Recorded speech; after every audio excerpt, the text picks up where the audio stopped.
안녕하세요. 내레이션 아티스트입니다. 자, 오늘은 이 일반 촬영에 대한 이해를 돕기 위해서 X 선속과 이 포지션의 관계에 대해서 한번 이야기를 해볼까 합니다. 자, 일반 촬영에 대해서는 X의 각도라든지 아니면 포지션의 각도, 이런 각도를 많이 암기하면서 국가고시 준비하는데요. 자, 기본적인 것만 이해하시면 의외로 어려운 것 같습니다. 그래서 임상에서나 국가고시를 준비하기 위해서 이 일반 촬영에 대해서 기본적인 것은 좀 이해를 하고 갔으면 좋겠습니다. 자, 이 의료 영상이란 것은 우리 의료기관에서 사용하는 영상이죠. 그래서 이 영상이란 것은 이 그림자 또는 비추다라는 한자음 영 그리고 상 이미지 말이죠. 이 두 개를 합해서 영상이라 하는데 이 물리적으로 어떤 빛의 굴절이나 어떤 반사에 의해서 물체의 상이 비춰진 것을 영상이라 하죠. 우리가 흔히 말하는 그림자도 어떻게 보면 영상이죠. 그래서 사진이 의뢰 영상으로 되기까지의 과정이 이 영상 처리 기법으로 뭐 이나지에 나타내는 방법도 있고요. 과거에는 우리가 필름에 나타냈죠. 아니면 모니터에 나타나는 방법, 여러 가지 방법이 있겠죠. 자, 일반 촬영 장치 같은 경우는 이제 의료기관에서 사용되고 있는 X선 발생장치의 일반적인 건데요. 이 장치의 구성은 X선과 장치, 그다음에 제어 장치, 그다음에 고전압 발생장치 이 세 가지로 이제 구성이 되고 있다는 거죠. 그래서 X선의 성질과 X선의 물리적이나 화학적 작용을 이용해서 영상을 만들어내는 장치인데요. 렌트겐이 X선을 발견해서 한 50년 동안은 인체의 내부 영상을 얻을 수 있는 유일한 검사 방법이었어요. 하지만 지금은 MRI, CT, 초음파 등등 많은 장비가 개발되고 발전되면서 더욱 정밀하고 정확한 검사를 하고 있죠. 하지만 현재도 이 진단할 때 가장 기본이 되는 검사가 이 일반 촬영 장치를 이용한 방사선 검사라는 거죠. 그래서 가장 기본적으로 배우는 게 저희 일반 촬영을 배우고 있고 실제로 국가고시에도 많은 비중을 차지하고 있다는 거죠. 이 일반 촬영 장치를 사용해서 영상을 만들 때 그 영상이 우리 시각적으로 보이게 하기 위해서는 여러 가지 방법이 있지만 실제 X선 성질을 이용하는 거죠. 그래서 X선의 4대 성질, 투과, 흡수, 감약, 산란 해서 두꺼운 부위는 적게 투과하고 얇은 부위는 많이 투과하고 당연히 두꺼운 부위에서는 적게 투과하는 이유가 흡수가 많다는 거죠. 그리고 밀도가 높은 부위에서는 산란이 일어나고 아까 말씀드린 대로 두꺼운 부위에서는 흡수가 많이 되기 때문에 X선은 감하게 된다는 거죠. 그래서 결국은 투과력이 약화된다는 거죠. 그래서 투과, 흡수, 감약, 산란 빛의 성질도 마찬가지 비슷합니다. 이 X선 성질을 이용해서 우리가 영상을 만들어내는 거죠. 인체 내에 실의 온도와 본호의 차이를 만들어내면서 그 차이에서 투과가 많이 되었냐 적게 되었냐 따라서 명암의 차이를 만들어내는 게 이 일반 촬영의 목적이죠. 우리가 흔히 이 카메라나 스마트폰으로 촬영한 영상 지금 본 것처럼요. 이런 영상을 포지티브라고 해요. 우리 영상이 우리 눈에 실제로 우리 눈으로 보는 시각적인 거하고 똑같이 보이는 것을 양화 또는 이 포지티브 영상이 나오거든요. 실제 X선을 흉부 촬영하고 나서 이 포지티브 영상을 본다면 이렇게 보인다는 거죠. 우리가 많이 보는 영상하고 다르죠.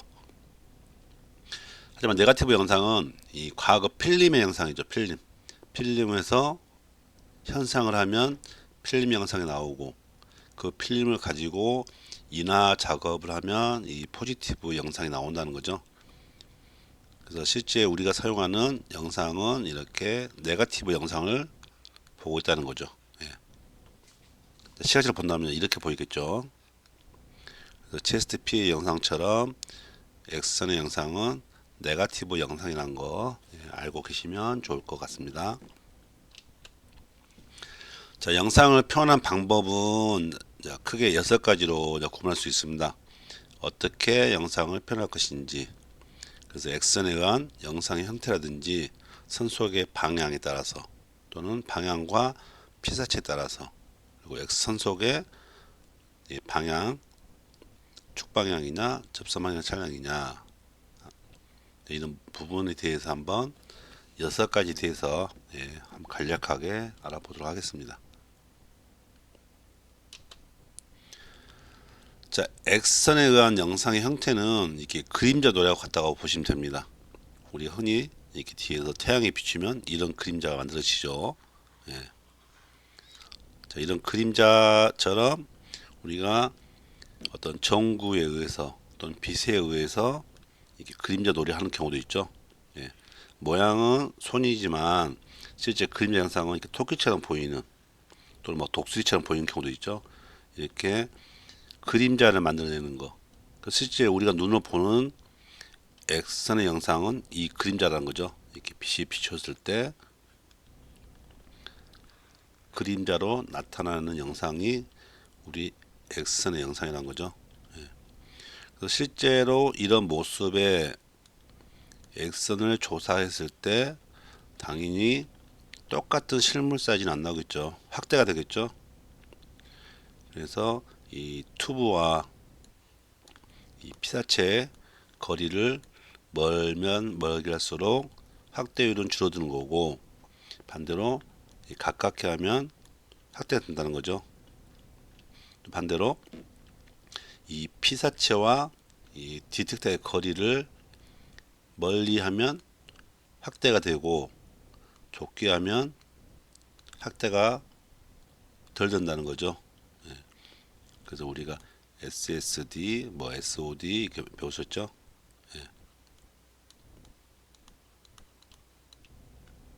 소스와 오브젝트의 거리를 길게 할 것이냐 가깝게 할 것이냐, 그죠? 이런 것처럼 이 촬영 거리에 따라서 영상 형태가 달라진다는 거죠. 두 번째는 이 선속의 방향에 따라서 영상이 형성되는 겁니다.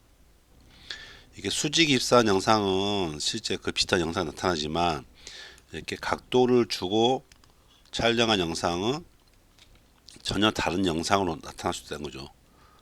우리가 흔히 말하는 애곡이 생길 수도 있고요. 그래서 이 선속의 각도를 어떻게 주냐에 따라서 영상이 만들어지는 형태가 실제 음영과는 또 달라진다는 거죠. 다음 세 번째는 이 피사체까지 이제 형태가 달라지는 거죠. 선속의 방향 줬어요. 방향도 주고, 이 피사체가 어떤 위치에 있느냐에 따라서 영상이 또 달라진다는 거죠.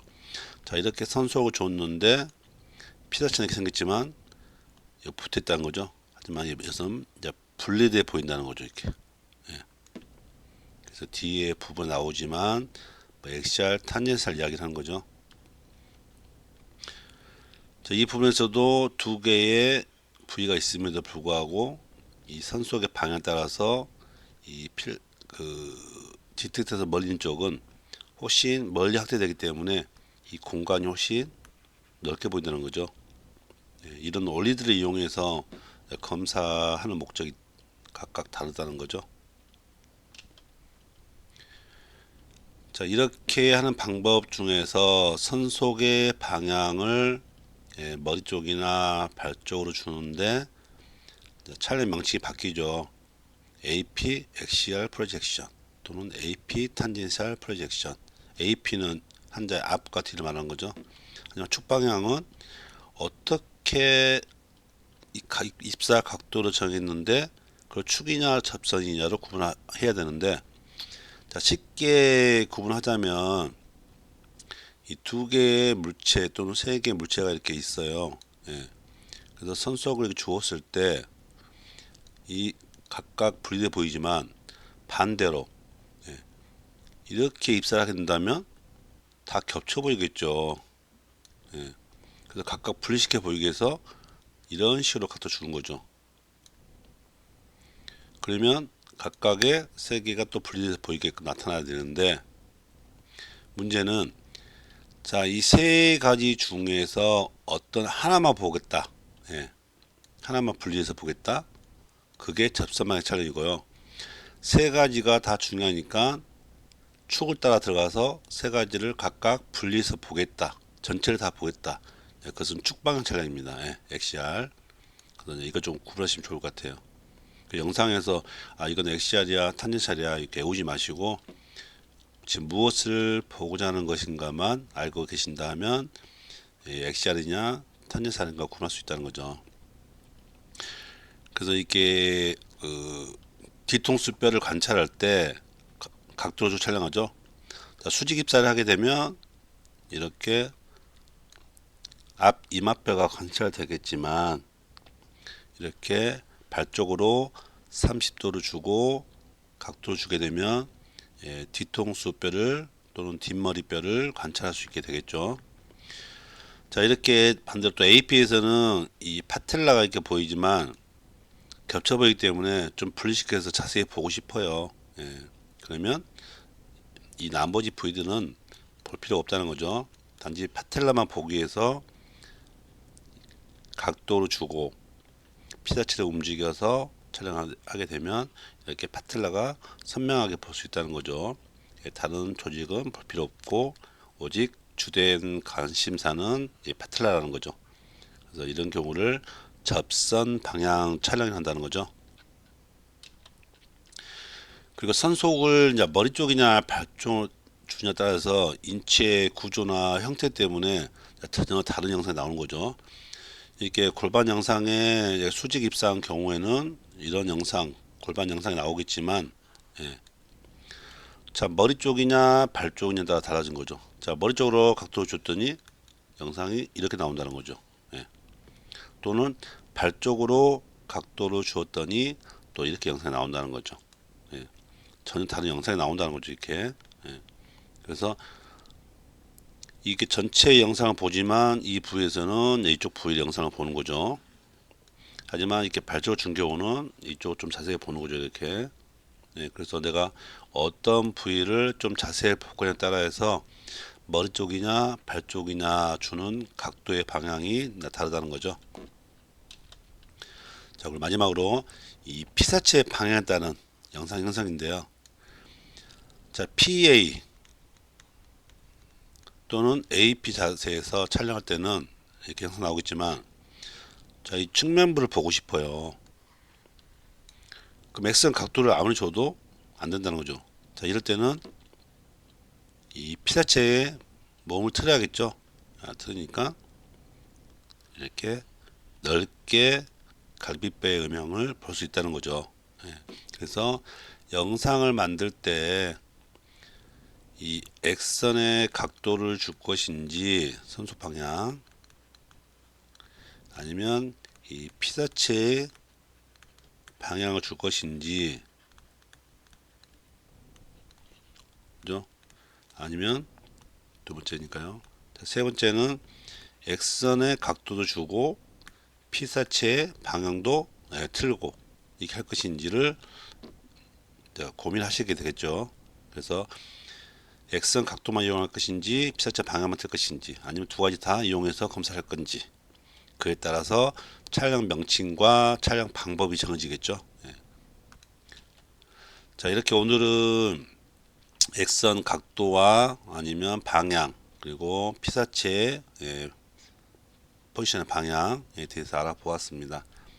자, 다음 시간에는 이 포지션의 방향에 따라서 어떻게 영상이 바뀌는지에 대해서 한번 보도록 하겠습니다. 자, 오늘도 수고 많으셨습니다.